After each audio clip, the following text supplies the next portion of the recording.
En 2010, una tragedia natural sepultó una comunidad entera en las montañas del norte de México. Cientos de familias enterraron a sus seres queridos, pero una no pudo hacerlo. Un padre llevó a su hija a disfrutar de las vacaciones a las montañas y al final nada salió según lo planificado, porque esta niña de tan solo 9 años nunca apareció y su padre 15 años después sigue buscando. Hoy contaremos la historia de un padre que busca a su hija. No por esperanza, sino porque se niega a dejarla bajo la tierra sin un nombre, sin una despedida. Cada mañana, antes de que el sol cruce la línea de los cerros, Ernesto Salcedo atraviesa a pie el camino de piedra que separa el pueblo viejo de San Ignacio del Terreno, donde una vez se alzó una pequeña cabaña de madera. Viste siempre igual: camisa de algodón, pantalón desgastado, botas sucias y una gorra con el escudo de un equipo de béisbol que ya no existe. Lleva en la mano una pala de mango corto y una bolsa con pan seco y agua. Se detiene en el mismo punto bajo un árbol torcido y observa. No hace nada durante varios minutos, solo mira, como si esperara una señal que nunca llega. Luego camina unos metros más, escoge un sitio aleatorio y comienza a cavar. Lo hace en silencio, sin apuro, sin pausa. La tierra está seca, pero todavía huele a barro viejo. A veces encuentra clavos, madera rota, fragmentos de cerámica, objetos que alguna vez fueron parte de una casa, de una vida. A su alrededor ya no hay nada. Donde antes vivían familias enteras, ahora solo queda maleza y silencio.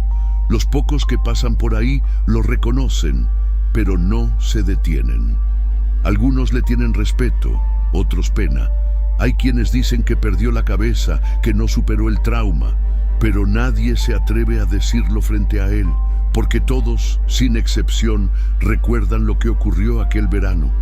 Ernesto no responde a saludos ni preguntas, pero si alguien se queda observándolo el tiempo suficiente, él se voltea y repite siempre la misma frase: si la tierra se la tragó, la tierra me la tiene que devolver. Ese pedazo de suelo, resquebrajado y solitario, fue escenario de una de las tragedias más dolorosas que San Ignacio recuerda.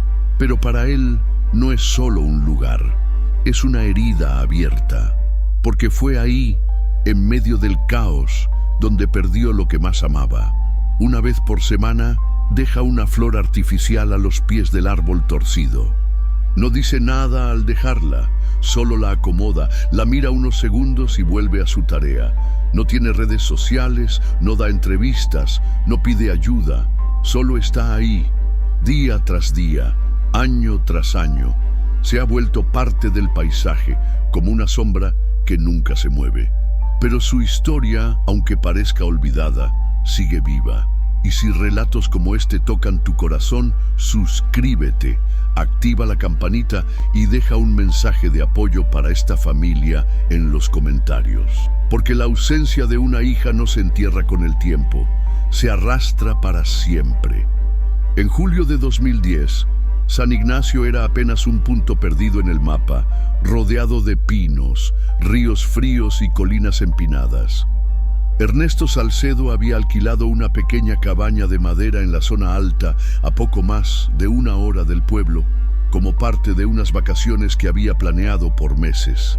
Iba con sus 2 hijos, Camila, de 9 años, y Emiliano, de 12. La madre de los niños, Carolina, no los acompañó esa vez. Se quedó en Mazatlán por temas de trabajo. Era solo un fin de semana, solo eso. La idea era desconectarse. No había señal de teléfono, ni televisión, ni electricidad estable. La cabaña tenía lo básico: camas de concreto con colchón delgado, una cocina a leña y una vista abierta hacia el cerro. Camila llevaba una mochila llena de colores y hojas. Le encantaba dibujar el paisaje desde el porche. Emiliano, más callado, pasaba horas recogiendo piedras o inventando juegos con ramas. Ernesto se sentía en paz. Por fin, ese sábado por la mañana hicieron una caminata por un sendero angosto.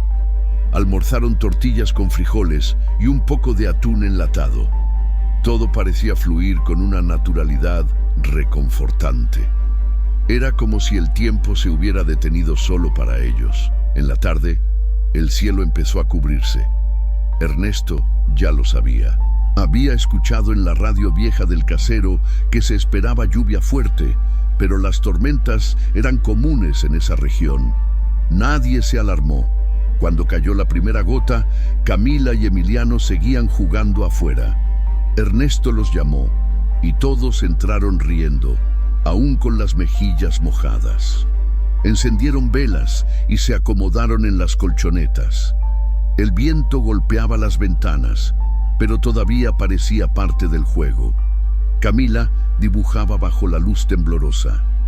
Emiliano hojeaba una revista vieja de dinosaurios. Sin embargo, cerca de las 8 de la noche, algo cambió. El sonido de la lluvia se volvió ensordecedor. El techo comenzó a crujir de forma irregular, como si algo lo presionara desde arriba. Ernesto sintió una vibración leve bajo sus pies. No era una tormenta común. Intentó no preocupar a los niños, pero su mirada se endureció. Fue hasta la puerta, la abrió apenas. Y la oscuridad era total. La tormenta no era solo agua. Era tierra, era viento, era un murmullo extraño que venía del fondo del monte. Cerró la puerta de golpe. Algo en su instinto se activó. Sentó a los niños junto a él. Los abrazó con fuerza. No dijo nada, pero en su cabeza ya sabía. Algo no estaba bien. Afuera San Ignacio comenzaba a deshacerse. Y si crees que ya viviste lo peor, espera. La historia que estás a punto de conocer no es solo una tragedia. Es una lucha que aún no termina. Quédate hasta el final. Cada segundo cuenta. El sonido cambió de nuevo. Ya no era solo la lluvia, era un crujido profundo, áspero, como si la montaña estuviera resquebrajándose desde adentro. Ernesto miró al techo de lámina, donde pequeñas gotas comenzaban a filtrarse con insistencia. Las velas apenas sostenían la penumbra en la cabaña. Camila seguía sentada a su lado, aferrada a un peluche empapado. Emiliano tenía los ojos fijos en la puerta. Nadie hablaba. Los estallidos aumentaron. Ernesto se puso de pie. Caminó hacia una de las ventanas y apartó con cuidado la cortina improvisada. No vio nada, solo una negrura espesa, imposible de penetrar. El vidrio temblaba, el marco de madera gemía. Fue entonces cuando escuchó el primer golpe seco. No venía del techo, sino del suelo, como si algo hubiera caído o se hubiera desprendido. Sin pensarlo, gritó que se levantaran. Agarró a Camila por la muñeca y con la otra mano empujó a Emiliano hacia la cocina, donde la estructura era más firme. No llegaron a dar 3 pasos. Un estruendo indescriptible los envolvió. La pared trasera explotó hacia adentro como si hubiese sido empujada por una fuerza invisible.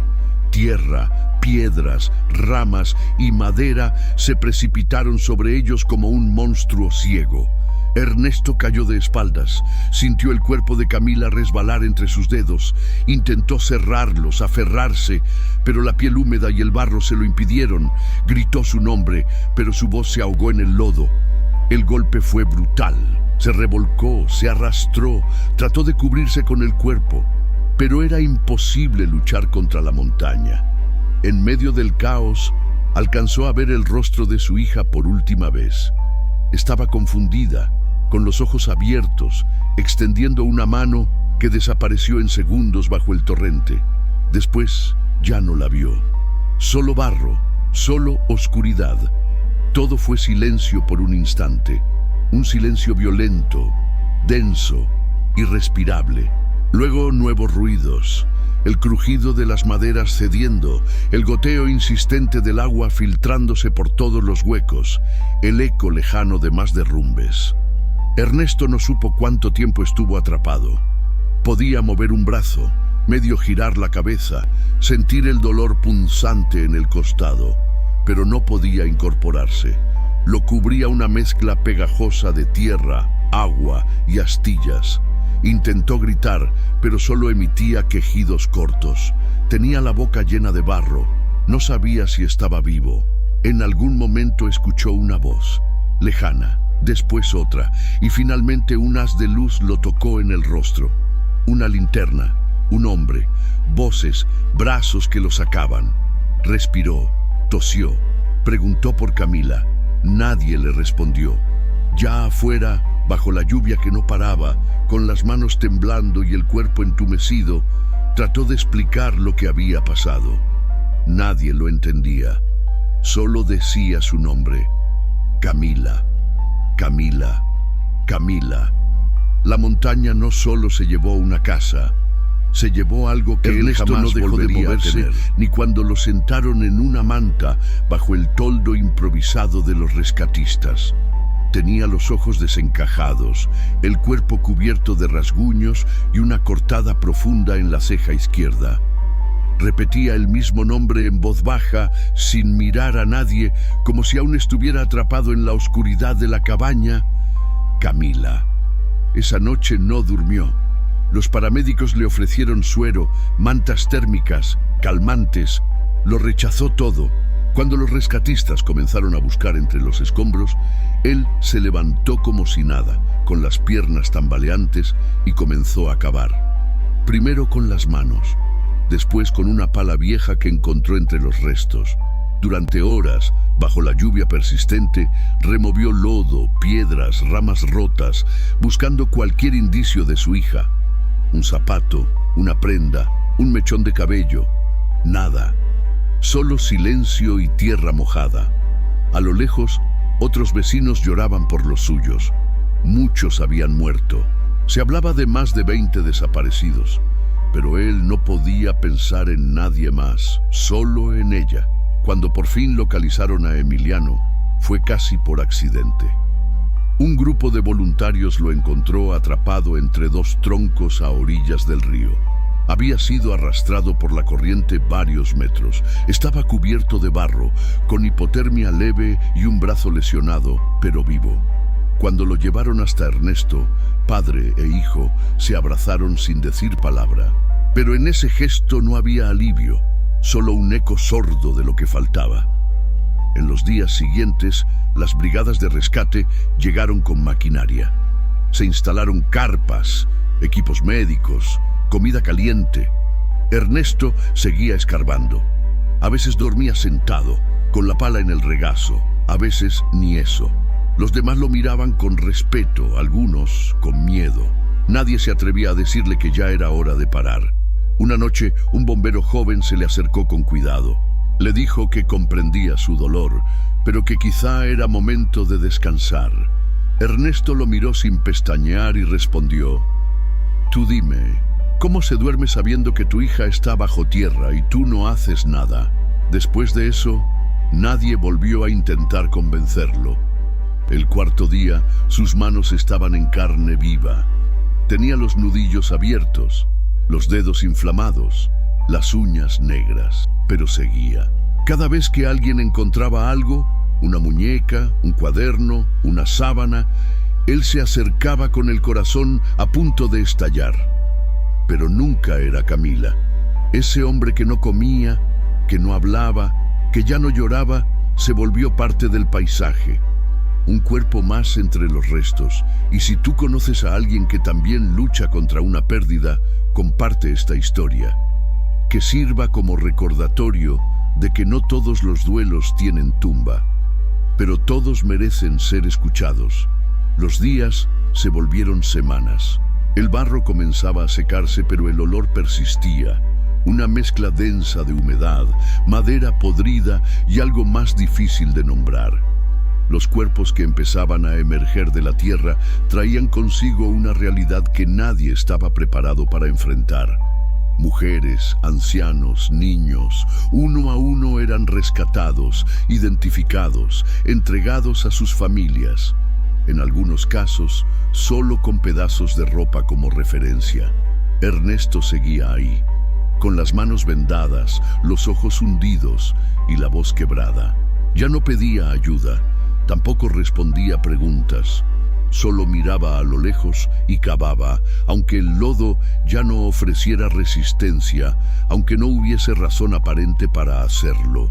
A veces se detenía junto a un árbol, ese mismo que no se había derrumbado, y se quedaba inmóvil, como si esperara que Camila apareciera detrás del tronco. Fue una voluntaria, joven, del equipo de apoyo psicológico quien encontró la mochila. Estaba medio enterrada, atrapada entre dos piedras grandes, cubierta por una capa delgada de tierra y hojas. Era rosada, con el dibujo de una mariposa bordada en la parte superior. La lavaron con cuidado, intentando no romperla. Dentro, apenas unas pocas cosas.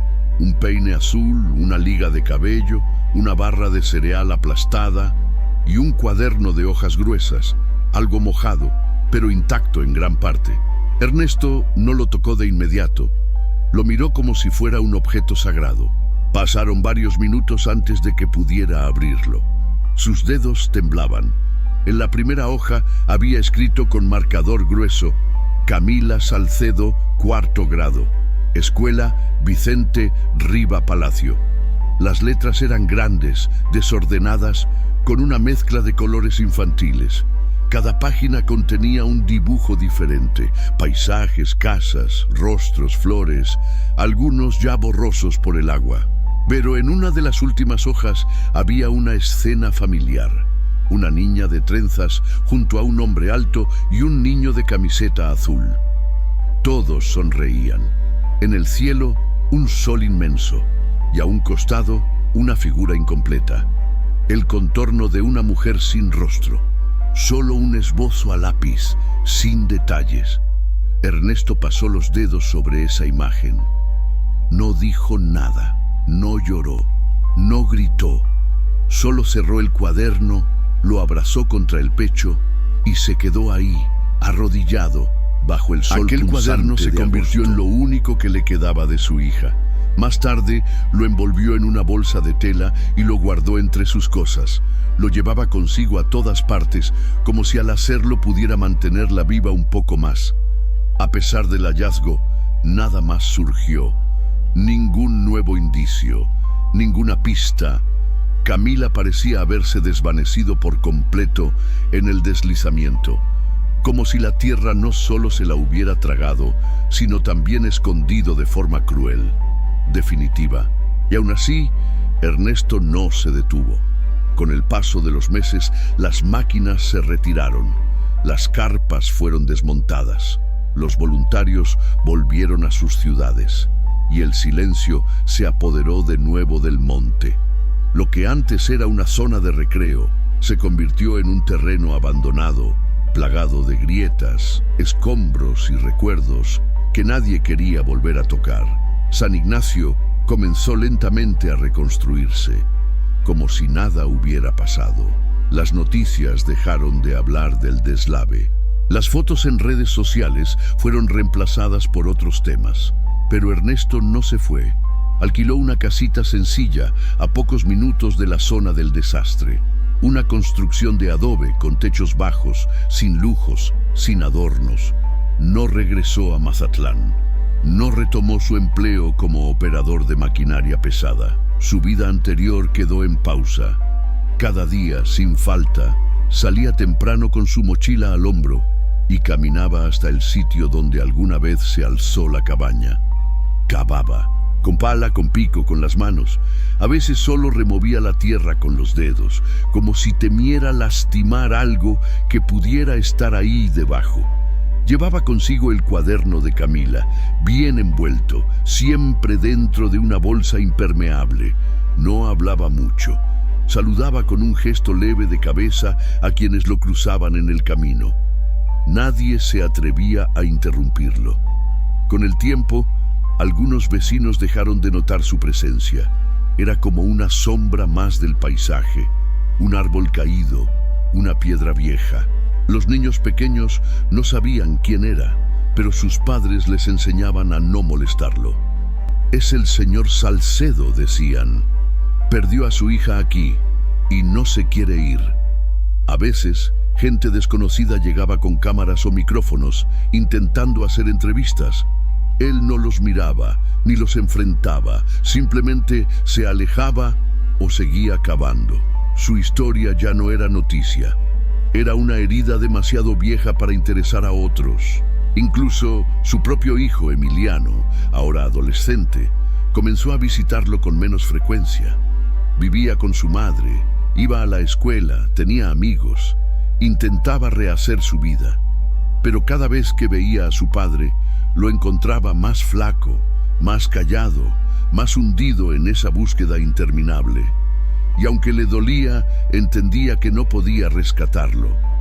Ernesto no buscaba consuelo, no quería explicaciones, no esperaba milagros, solo deseaba encontrar algo, un hueso, un zapato, una trenza, cualquier cosa que pudiera confirmar que Camila estuvo ahí, que no fue solo un mal sueño.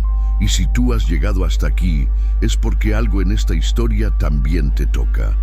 Haz algo distinto hoy. Escribe el nombre de una persona que extrañes en los comentarios. Así como Ernesto sigue nombrando a su hija cada día, mantener viva la memoria también es una forma de amor. El calendario marcaba ya 3 años desde el día del deslave.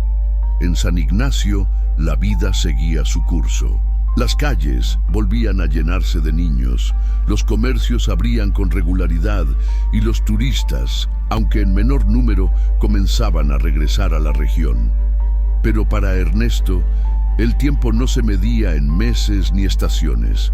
Su unidad eran los días sin señales, las mañanas en que la tierra no devolvía nada, las noches en que el silencio pesaba como una lápida. Una madrugada de octubre, después de una jornada agotadora, se quedó dormido sentado junto al árbol torcido.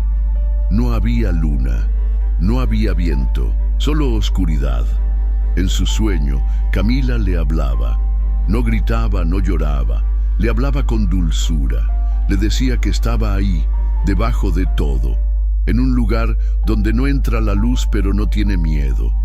Él intentaba tocarla pero no podía. Sus brazos no se movían.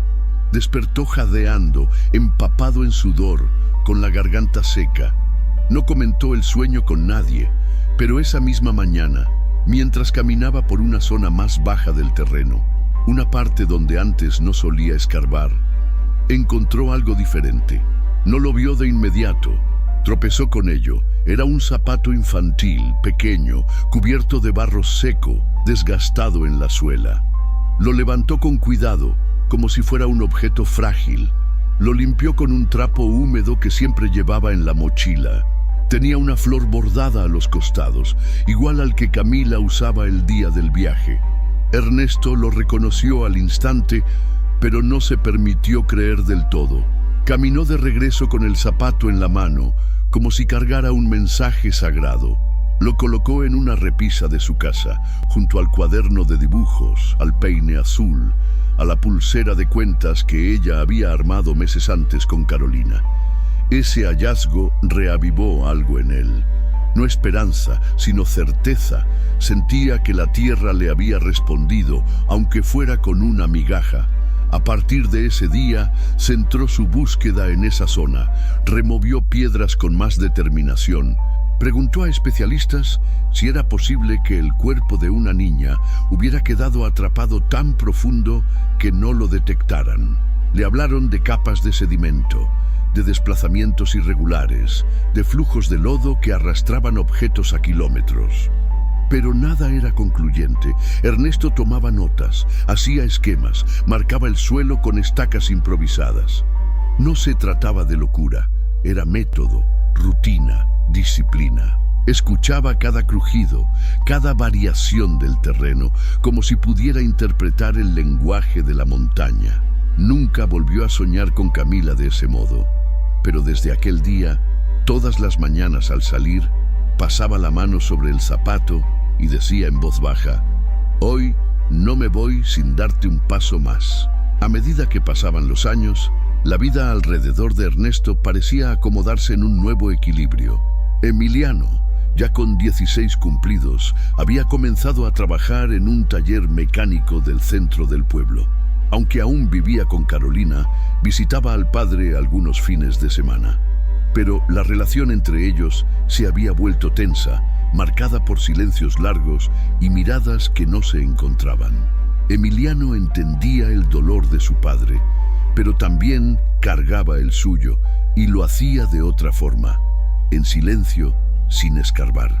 Carolina había intentado, durante un tiempo, convencer a Ernesto de volver a su casa, a su vida, a ellos, pero con los años dejó de insistir. Seguía presente por Emiliano, pero no compartían más que palabras breves.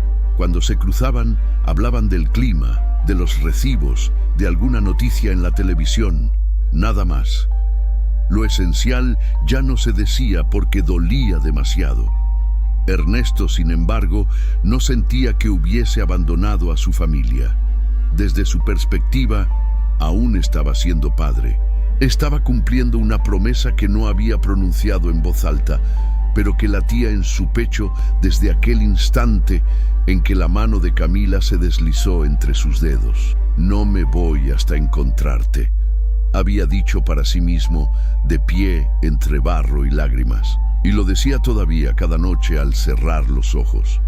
En una entrevista que aceptó dar a un pequeño medio local, años después del deslave, un periodista le preguntó si todavía pensaba hallar a su hija. Ernesto respondió con una calma inquietante: «No busco vida, busco descanso, el de ella y el mío. Quiero saber que puedo dejarle flores, aunque sea sobre una piedra. Quiero tener un lugar donde hablarle». La entrevista nunca fue publicada. El periodista confesó que no había sido capaz de editarla. «Era demasiado real», dijo. «No supe cómo contar eso sin romperme». Con el paso del tiempo, la casa de Ernesto se convirtió en una especie de santuario. No había fotos en las paredes, pero sí objetos. Ropa infantil cuidadosamente doblada, dibujos plastificados, el cuaderno enmarcado, la flor artificial renovada cada año en el aniversario de su nacimiento. Nadie entraba, salvo Emiliano en contadas ocasiones. Pero se decía en el pueblo que, al caer la noche, Ernesto encendía una vela, abría el cuaderno de Camila y le leía en voz alta, como si ella aún estuviera en la habitación contigua. Ya no hablaba con nadie sobre lo que hacía en el cerro. No pedía permiso, no avisaba, solo subía y bajaba como un ritual. Con paso firme, la gorra calada y el rostro curtido por el sol, seguía buscando. No porque creyera que aún respiraba bajo la tierra, sino porque sabía que su historia no había terminado. Si esta historia también dejó una marca en ti, apóyala de la forma más sencilla. Copia el enlace y envíalo a alguien que necesite recordar que el amor verdadero nunca deja de buscar.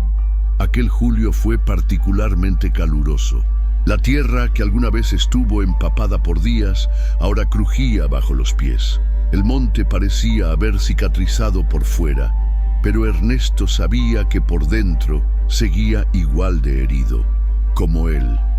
Esa mañana, antes de salir, tomó el cuaderno de Camila y lo guardó en su mochila con un cuidado más lento de lo habitual.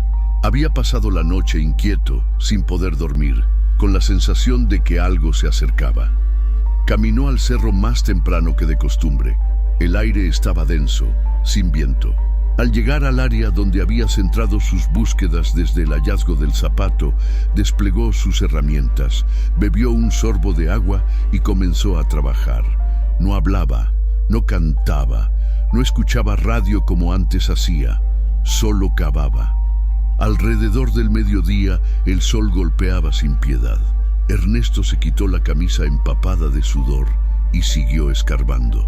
Cada palada levantaba una nube de polvo que le quemaba la garganta. No se detuvo, ni siquiera cuando sus manos comenzaron a perder fuerza. Avanzó metro a metro, línea a línea, como si estuviera siguiendo un mapa invisible. Fue en un momento de descuido al empujar una roca grande cuando todo su cuerpo cedió. Sus rodillas golpearon la tierra. La pala cayó a un costado. Lo siguiente que sintió fue un zumbido grave en los oídos y un ardor en el pecho. Alcanzó a girar sobre sí mismo antes de desplomarse por completo. Lo encontraron horas después. Un agricultor que pasaba con su burro lo vio tirado y llamó al centro de salud del pueblo. Lo trasladaron en ambulancia a la clínica municipal. Llegó deshidratado, con los músculos colapsados por la fatiga. Su presión era baja, su cuerpo temblaba. Los médicos lo mantuvieron en observación por 3 días. Durante ese tiempo, Ernesto apenas hablaba. Cuando despertaba, preguntaba qué día era, si llovía, si habían movido algo de su zona. Insistía en que no tocaran nada. Temía que, sin su control, alguien pudiera perturbar el lugar donde ella estaba. No mencionaba a Camila por nombre, solo decía ella, como si fuera obvio de quién se trataba. Cuando los médicos concluyeron que no había razón para retenerlo, lo dejaron ir. Y al día siguiente, a pesar de las advertencias, regresó a su rutina. Esta vez con menos fuerza, pero con la misma determinación. Caminaba más lento, descansaba con frecuencia, pero cavaba igual. Ese julio, como todos los años, colocó una flor artificial bajo el árbol torcido. La misma flor, el mismo color, la misma frase escrita en un papel. No he terminado. La sujetó con una piedra para que el viento no se la llevara. Ya nadie intentaba detenerlo. Incluso quienes antes lo miraban con recelo, ahora le apartaban el paso con respeto. Sabían que ese hombre no estaba loco. Solo no había podido enterrar a su hija. 15 años después del deslave, el terreno donde todo ocurrió sigue vacío. Crecen arbustos entre los restos de concreto y las piedras negras que el río dejó cuando cambió su curso. Nadie volvió a construir allí. Algunos lo llaman zona maldita, otros prefieren no nombrarla. Pero hay algo que no ha cambiado. Cada tarde, antes de que caiga el sol, una figura delgada camina hasta ese punto y se sienta bajo el árbol torcido. Es Ernesto Salcedo, más delgado, más encorvado, más silencioso. Ya no cava con la intensidad de antes, pero aún lleva la pala consigo como parte de su cuerpo. A veces solo la apoya a un lado y se queda observando el suelo por horas, como si esperara que, en algún momento, la tierra soltara el secreto que le arrebató. Ya no vive en la casita de adobe, ahora ocupa un pequeño cuarto al fondo de un taller donde cuida herramientas por las noches. No tiene teléfono, no recibe visitas. Su hijo, Emiliano, lo busca de vez en cuando, pero las conversaciones son breves. Carolina, la madre de Camila, rehizo su vida en otra ciudad. Cuando preguntan por él, responde sin resentimientos. Ernesto eligió quedarse donde la perdió, y yo donde aún tengo a quien abrazar. Una periodista joven de un canal independiente logró acercarse a él hace un año. Le ofreció grabar un testimonio. Ernesto aceptó, sin promesas, sin exigencias. Se sentaron en un banco improvisado, frente al árbol. Ella hizo preguntas suaves, sin presionar. Ernesto respondió con frases cortas, pausadas, mirando al suelo. En un momento, la joven preguntó qué buscaba aún después de tanto tiempo. Él levantó la mirada por primera vez.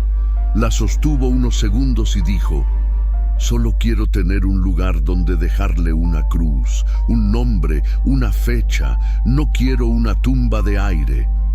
Luego, sacó del bolsillo una pequeña bolsa de tela. Dentro, el zapato de Camila. Lo mostró con delicadeza, como si fuera un fragmento de cristal. «Esto es todo lo que me queda de ella, pero no basta. No se le puede poner flores a un zapato». Desde entonces, la periodista mantiene el contacto. Le lleva agua, pan dulce, a veces medicinas, pero nunca volvió a grabar. Dice que hay cosas que no necesitan más cámaras, que basta con ver su sombra entre las piedras para entender lo que el amor puede hacer con un hombre. Hoy, muchos lo ven como un símbolo, otros como un recordatorio de lo que nunca debe repetirse, pero él simplemente sigue ahí, esperando, como si su vida entera se hubiese detenido en el instante exacto en que perdió esa pequeña mano entre el barro. Y si llegaste hasta este punto, haz una última cosa. Escribe Camila en los comentarios, no para buscarla, sino para que el mundo sepa que alguien la recuerda, porque no todos los desaparecidos se han ido del todo. Algunos siguen aquí, en la memoria de quien no deja de nombrarlos.